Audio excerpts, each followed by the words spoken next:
Guten Morgen, alle Iden, je serai aujourd'hui le Neshmat, Arav Baruch Shmuel Ben Ben Yosef, Arav Sher Ben Ben Yosef, Avram Ben Rivka. Si vous souhaitez vous aider une prochaine étude de Mishnah contactez les 5 minutes éternelles. Nous étudions Masechet Tumot, Perik Bet, Mishnah Gimel, Hamatbil Kelim Beshabbat, Shogag Ishtamesh Ben, Mezid Lo Ishtamesh Ben, Ameaser Va Mevashel Beshabbat, Shogag Yochal, Mezid Lo Yochal, Anotea Beshabbat, Shogag Ekayem, Mezid Yaakor, au Bashvit, Ben Shogag Ben Mezid Yaakor.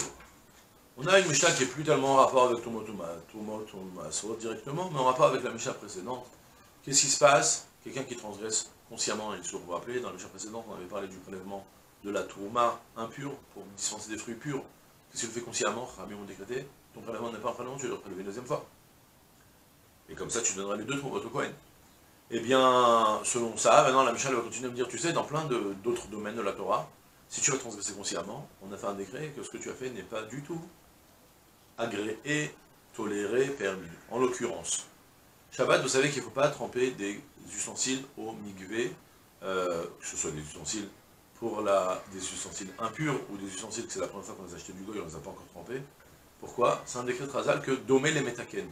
C'est comme si tu es en train de réparer l'ustensile, parce qu'il n'est pas utilisable pour le moment, et puis une fois que tu vas le tremper, il va devenir utilisable. Donc, tu n'as pas le droit de tremper tes ustensiles pendant le Shabbat. Maintenant, quelqu'un il a transgressé, il a quand même trempé. Est-ce qu'à posteriori c'est toléré ou pas? Alors de nouveau, même principe. Shogeg, ça devient permis. Mezid, c'est interdit. Amadbil kelim be Shabbat.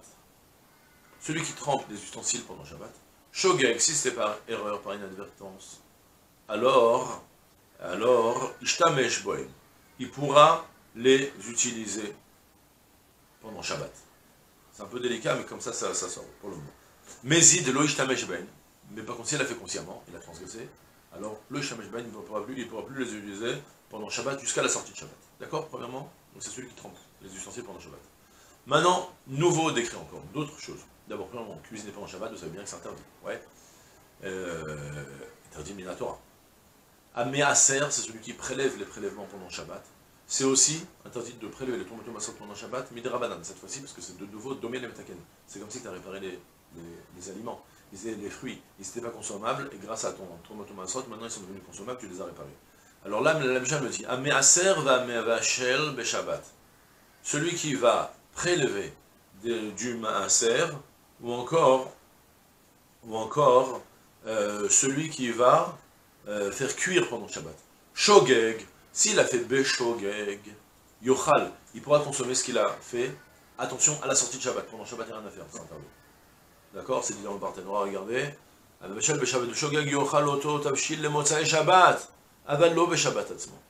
Maintenant, s'il a fait bémézid, il a fait consciemment, lo yochal, il sera interdit à consommer pour lui, toujours.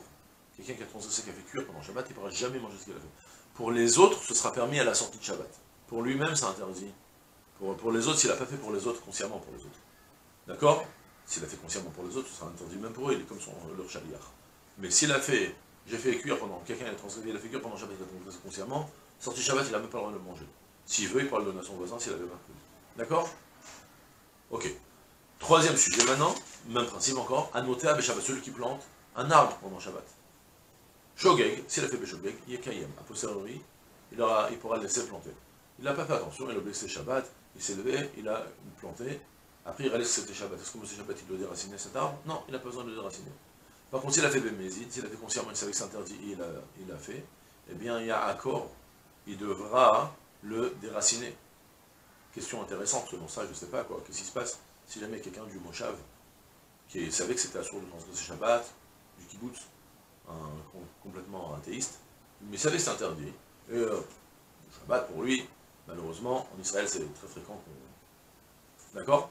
Et il a planté un jour il fait tchouva, monsieur. Est-ce qu'il devra tout déraciner son champ? Je n'ai aucune idée, je suppose que oui, mais je ne sais pas s'il y a des solutions, comment contourner le problème. Imaginez la complexité du problème, quoi. Donc, en tout cas, Mézid, s'il a fait consciemment, il y a accord, il devra déraciner son champ. Au Bashvit, par contre, si il a planté pendant la Shvit alors que c'était interdit, Ben Shogeg, Ben Mézid, il y a accord. Ce soit consciemment ou inconsciemment, par oubli, par inadvertance, dans tous les cas, tu déracines. Pourquoi? Là, cette fois-ci, c'est parce que Nirchedou Israël a la Shvi'it. Pendant la Shvi'it, on craint qu'il va y avoir plein de gens qui vont faire plein de choses par erreur sans faire exprès, et les sans faire exprès qui sont tellement fait exprès, Ramim ont fait un décret sur eux, même le Shogeg. C'est tout pour aujourd'hui. Je vous souhaite une pleine de Kol Tov, c'est là.